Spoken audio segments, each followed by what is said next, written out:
جب رسول اللہ صلی اللہ علیہ وسلم مال تقسیم کر رہے تھے آپ کو بتایا یہاں پہ مہاجرین کو اور نیو مسلم جو تھے نئے مسلمان ان کو رسول اللہ نے 100 اونٹ دیا تھا. 100 اونٹ جو بھی آ رہا ہے. اقرا بن حابس کو بھی دے دیا, عیینہ کو بھی دے دیا. تو ایک شخص اٹھا, یہ حدیث بڑی عبرت والی ہے اور سننے سے مطلب رکھتی ہے. ایک شخص اٹھا اور کہنے لگا اے اللہ کے رسول, آپ نے یہ جو تقسیم کیا یہ عدل پہ مبنی نہیں ہے. انا للہ و انا الیہ. رسول اللہ صلی اللہ علیہ وسلم خاموش ہوئے کچھ دیر اور پھر جواب دیا, اگر اس دھرتی کی پشت کے اوپر میں محمد صلی اللہ علیہ وسلم عدل کرنے والا نہیں تو کوئی عدل کرنے والا نہیں. اگر میں نے ہی عدل نہیں کرنا, اگر میں ہی عادل نہیں ہوں تو پھر کون عادل ہے؟ مفہوم یہ تھا کہ اس بندے نے صرف ظاہر کو دیکھ کے کچھ الزام لگا دیے ہیں, صرف ظاہر کو دیکھ کے کچھ الزام لگا دیا, اور اس نے یہ سمجھا کہ یہ جو نئے مسلم ہیں ان کو تو 100 اونٹ مل رہے ہیں, اور جن کی تلواروں سے انصاریوں کے تلواروں سے خون بہ رہا ہے, خون لگا ہوا ہے, ان کو رسول اللہ ایک بھی نہیں دے رہے, کئیوں کو دے ہی نہیں رہے. تو وہ بطور ان کا نمائندہ اور وکیل بن کے آگے بڑھ کے اس نے جسارت کی اور رسول اللہ صلی اللہ علیہ وسلم کے اوپر یہ حرف کہہ دی اور رسول اللہ کی بد دعا کا مستحق بھی ہو گیا. رسول اللہ نے کہا یہ جو شخص جا رہا ہے نا, اس کی نسل میں سے ایسے لوگ پیدا ہوں گے جن کو ہم کیا کہتے ہیں, خوارج, جو دین سے ایسے نکل جائیں گے جیسے تیر کمان میں سے نکل جاتا ہے. پھر صحابہ اس واقعے کے بعد باقی زندگی تو تھوڑی تھی, رسول اللہ سے خوارج کا پوچھتے رہے وہ ہوں گے کون, ان کی کیا صفات ہوں گی. تو خوارج کی پہلی صفت یہ ہے کہ رسول اللہ کو عدل کرتے ہوئے دیکھا, سمجھ نہ سکا کہ رسول اللہ کا مطمع نظر کیا ہے, شریعت کا مطلوب و مقصود کیا ہے. ظاہر کو دیکھا اور کہا آپ نے عدل نہیں کیا. خارجیوں کی نشانی کیا کہ کسی نیک اور متقی شخص کے اوپر الزام اور تہمت لگانے میں جلدی کریں گے ظاہر کو دیکھ کر. اور آپ دیکھیں رسول اللہ کی یہ حدیث کیسی پوری ہوئی, پورا ایک گروہ امت میں پیدا ہوا.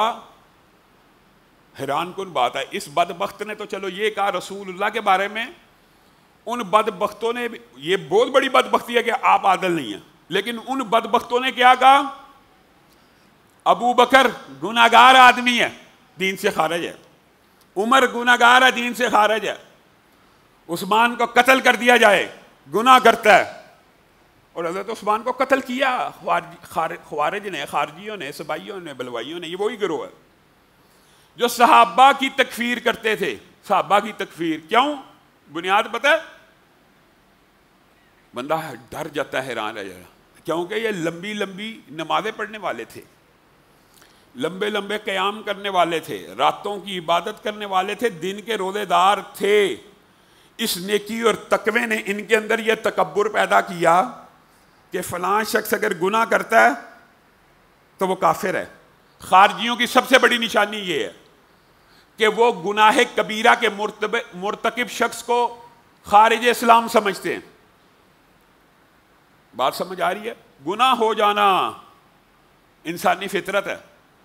کسی بندے کا گناہ پتہ لگ گیا, اس نے جھوٹ بولا ہے, اور یار یہ تو لعنتی ہے, جھوٹا ہے, اس کے اوپر اللہ کی لعنت ہے, یہ دین اسلام سے خارج ہے, اس کو خارجی کہتے ہیں.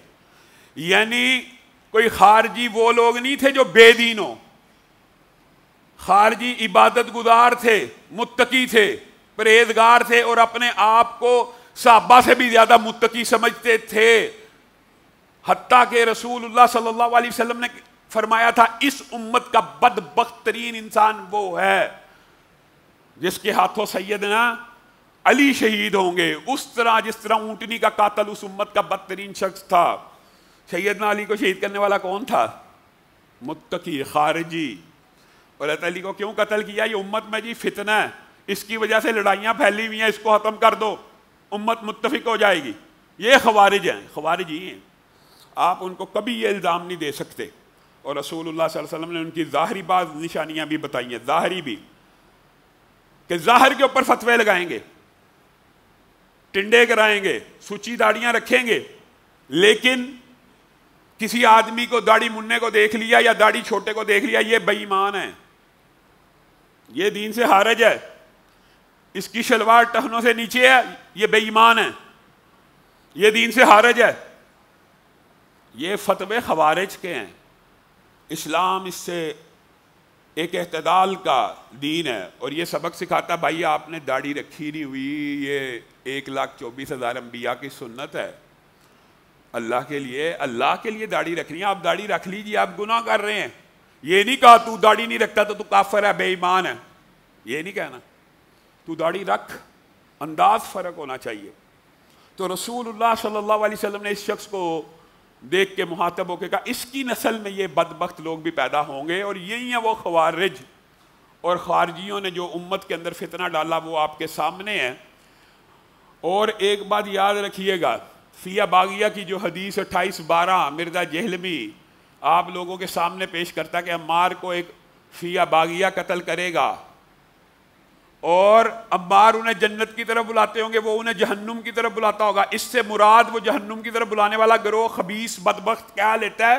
سیدنا امیر معاویہ کا، طلحہ و زبیر کا، امی عائشہ کا. حقیقت میں 1400 سال تک امت کے محدثین اس بات پہ متفق رہے ہیں کہ صحابہ کے دور میں ایک ہی گروہ تھا جو جہنم کی طرف بلانے والا تھا، اور وہ گروہ کون سا تھا؟ خارجیوں کا گروہ تھا. بس صحابہ کے دور میں صرف ایک گروہ جہنمیوں کی طرف بلانے والا، باقی سارے صحابہ جنت کی طرف بلانے والے تھے. امی عائشہ کا، طلحہ زبیر کا، سیدنا امیر معاویہ کا، سیدنا علی کا عقیدے کا، اسلام کے قوانین کا، اراکین کا کوئی اختلاف موجود. یہ بدبخت تھے خارجی، انہوں نے اسلام کے اندر یہ رہنا ڈالا. رسول اللہ کے منہ سے یہ بات نکل گئی، وہی کے تابع ہو کے یہ بات پوری ہونی تھی، اور خوارج پیدا ہو گئے. آج بھی خیر بات آئی ہے تو سمجھانے کے لیے کہتا ہوں، سمجھانے کے لیے اب آ گئی ہے تو شاید کبھی موقع دوبارہ آئے نہ آئے. امام بخاری کے اوپر ایک اعتراض یہ کیا جاتا ہے، یہ بات ذرا سمجھنے کی ضرورت ہے. ہم اہل حدیث ہیں، حدیث کو مانتے ہیں، رسول اللہ کی زبان سے نکلی ہوئی بات کو وہی مانتے ہیں، قرآن جیسا مانتے ہیں. امام بخاری کے اوپر ایک اعتراض یہ کیا جاتا ہے، امام بخاری نے جی ان خارجیوں سے حدیثیں لی ہیں، خوارج سے. یہ خوارج تھے، خوارج کے سردار تھے، اور امام بخاری ان سے حدیثیں لیتے تھے. یہ 4 حدیثیں جی امام بخاری نے لی ہے. آپ کہتے ہو امام بخاری کی کتاب میں ایک حدیث ضعیف نہیں ہے، امام بخاری نے ان سے حدیثیں کیوں لی ہیں؟ جو ان کی حدیثیں ہوں گی وہ ضعیف ہیں. اللہ کے بندو، امام بخاری نے جب خوارج سے حدیثیں لی ہیں اس کی وجہ بھی بیان کی ہے کہ یہ خوارج ایسے بدبخت ہیں کہ جھوٹ بولنے کو کفر سمجھتے ہیں. سمجھیں بات، گناہ کبیرہ کے مرتکب کو کافر سمجھتے ہیں. جو لوگوں کے بارے میں یہ گمان کرتا ہے اس نے جھوٹ بولا یہ کافر ہو گیا، کیا وہ رسول اللہ پہ جھوٹ بولے گا؟ نہیں بولے گا. تو امام بخاری نے صرف اس باب میں 4 حدیثیں لی ہیں.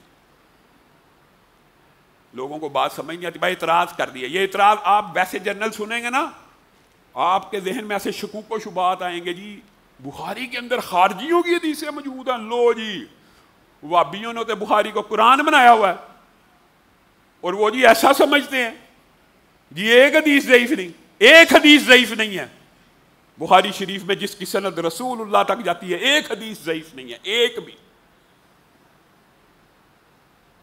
خوارج سے یہ حدیثیں کیوں ہیں؟ اس کی وجہ یہ ہے کہ جو خوارج صحابہ کو کافر بے ایمان مانتے تھے، نعوذ باللہ، خبیث تھے، خود خبیث تھے، لیکن ان کا ظاہری رنگ روپ تقوی کے تکبر میں ڈوبا ہوا تھا، اور وہ جھوٹ کو ناپسندیدہ سمجھتے تھے، تو وہ جھوٹ نہیں تھے بولتے. صرف اس لیے یہ حدیث ان سے لی گئی ہے. یہ تو ہے بات ضمنی طور پہ آئی ہے تو آج آپ کو سمجھا دی.